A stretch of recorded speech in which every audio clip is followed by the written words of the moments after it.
ng'ebyo mbisaako wano. Grace Can, you are so talented. Naye talent yo wagiziikirako ebisooto. Kubanga wayagala nnyo amawulire. Lutalo talina mawulire. Chuzeni Beki talina mawulire. Ne bali Bulaaya bali mu kukola. Bakola concerts ez'amaanyi era baagaggawala. In the actual sense, Grace Can, oli so talented n'okusinga Chuzeni Beki. You are a vocalist. Yegwe muyimbi ali versatile. Gwe nsobola okuwandiikira kadongo kamu n'omuyimba. Gwe nsobola okuwandiikira zuku n'omuyimba. Gwe nsobola okuwandiikira afrobeat n'omuyimba. Gwe nsobola okuwandiikira R&B n'omuyimba. Gwe nsobola okuwa style ya music yonna n'ogiyimba bulungi. Naye talent yo ogisiimiddeko ettaka olw'okwagala ennyo stunts. Olw'okwagala ennyo amawulire. Olw'okwagala ennyo okutrendinga. Grace Can si gwalina okutrendinga. Leka music wa trending. Nze yeekolera itongwa seegomba kutrendinga. Kuba face yange buli lwerabikirako mu mawulire mwana ndundabika bubi. Nwana nnyo programs zange zitrendinge. Kubanga bwe zitrendinga nange zigenda kuntereeza obulamu ate nange zindeetera okutrendinga. Gwe buli mawulire g'ofulumiramu tegabako Grace Can yakubye. Grace Can yakubye olupya. Baga Grace Can yakoze Facebook live ng'agambye abaavumye omwana we bikina. Songa omwana wo gwe wennyini wamukwata n'omutega abantu ng'alabika bubi. That is it. Tebavuma baana b'abantu. But omwana w'omuyimbi, omwana wa star alina okulabika ng'omwana wa star. Mwana omulese mu mawulire. Mwana omulese tomusaniridde enviiri. Mwana omulese tomunaazizza bujonjo mu maaso. Mwana omulese tomusazza enjala. Naye mu kumuteekayo ng'oyagala bamuvume g'otrendinge. Naye nabagamba ffe bannayuganda tulina ekigambo kye tutera okwogera. Kyekiddako. Kati otugamba ki? Ozzaako ki? Let your music speak. Amaanyi ameemanye geeyogerera. Leka music wafuuka eryato erigenda okukusaabaza ennyanja eriko ejjengo.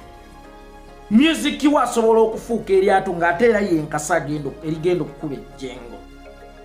Leka gwe kulowooza nti bw'ona training kigenda kuleeta emmere ku ssowaani yo.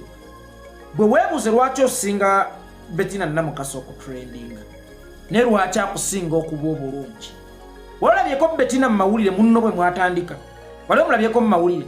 Nesooka weebuuze lwaki akusinga okuba obulungi. Lwaki akusinga okulabika obulungi.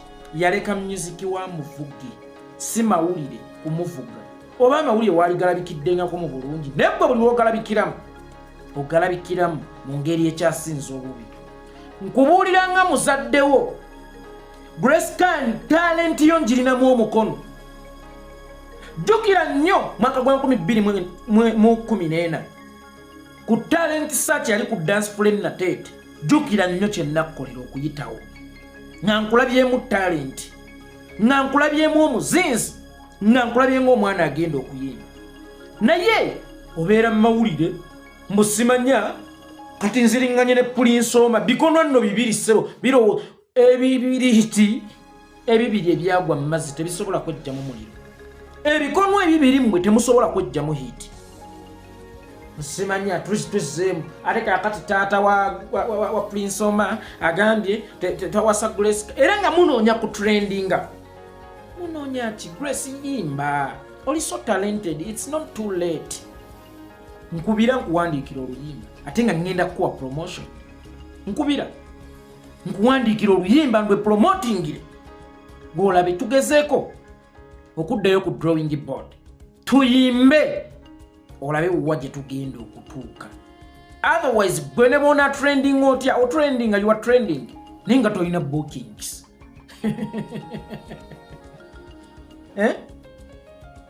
Buli lunaku trendinga nesooka weebuze lwaki tolina bookings.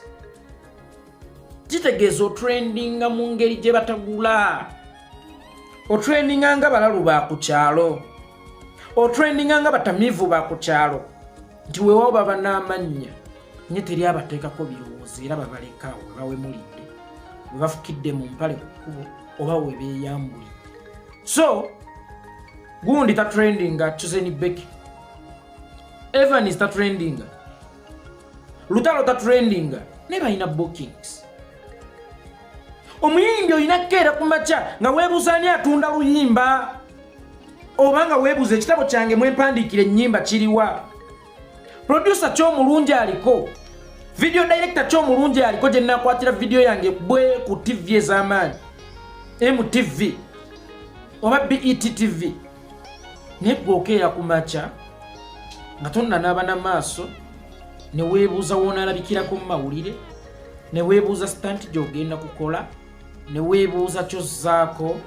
Grace Kanize ndi taatawo mu ndongo, embuli etefa byonna ne talenti y'ennuma nnene nnyo ogisimuddeko n'ettaka mukwano. Tuyimbe, let us sing, we can achieve more and more. When your music speak, bajja kukwogerako nga si ggwe yeeyogeddeko. Naye bw'ona oyagala boogere ku ggwe, music wo agenda kukona, ate music wo wakona naawe ogenda kukona. Bino ebya stunts, bino ebyokwogerwako biringa nga muliro gwa ssanja. Ne bw'onaakola stunts, ne bw'onaayogerwako naye nga tomanyi butya bwe bakola music mulungi, wallahi era bagenda kukwogerako, bye bakwogeddeko bituuke bikome, bakubuuze kati otugamba kiki ekiddako. Gift of Kadoyo mulaba, he was so talented. Yatuuka n'ava mu kuyimba n'alwana olutalo ate olutali music ng'avuma Bebe Cool, n'atuuka n'agwa. Sikugaana kuvuma Bebe Cool singa oba omuvumya muziki nga Radio and Weasel bwe baakola, naye tobeeranga mu ntalo eziri personal, ezitali musical, ezitagenda kugattako mu stunts, mu trainings, nga weerabidde okuyimba, weerabidde okuyingira studio yiye, weerabidde okunoonya ba producers abalungi, weerabidde okunoonya ba video directors abalungi, weerabidde okunoonya ba writers abalungi, nga gwe buli lwokeera ku makya weebuuza tukoze stunt kitu trending, mu trending tereeta mmere. Prince Omar gwonoonyamu hiti naye akunoonyamu hiti abasiru ababiri beenoonyamu hiti, abajega ababiri beenoonyamu maanyi. Ebisiki ebibiri tebikuma muliro. Ebisiki ebibiri tebikuma muliro. Muli bisiki bibiri temugenda kwefunamu muliro. Balaafu ayisa omuzira bw'omugatta ne soda nnyogoga tosobola kujjamu kabugumu. Prince Omar si muyimbi, is not a musician. Oba ayinamu ne kasente yalibadde yafuuka dasta, yalibadde yafuuka ddowa kabi, ne talina talent poteya. Kati osazeewo ofe naye omulambo enswera ensiru gye baziika n'omulambo. Otherwise byenjogedde sibyogedde lwakuba nkulinako obuzibu, sibyogedde lwakuba nkuwalana, naye mbyogedde lwakuba nti talenti ye molinga tonsiiwufu nga bwe njikubako eddagala ejja kusayina. Ojja kusayina. You are so talented. You know how to sing. You know how to play with your voice. Naye obudde bwe wali maze ng'ofokasinga ku ebyo obumala mu kutulaga baana batasaze enjala, baana ng'ekyenyi kimuzise ng'entaana y'omulokole. Omanye abalokole be batali mambo bijja, ng'entaana y'omutabuliiki, tabuliiki nabo tebalima bijja oba osinzizza ebizibu. Ekyenyi ky'omwana wo kimuzise ng'entaana y'omutabuliiki, naye oli awo mwana we yennyini omuweebuuza, naye wennyini weeweebuuza. But at the end of the day wadde otrendinzeemu tujja kukubuuza what is next. Tongwa yeekolera geegange nzizeeyo butambala ku nkuzi.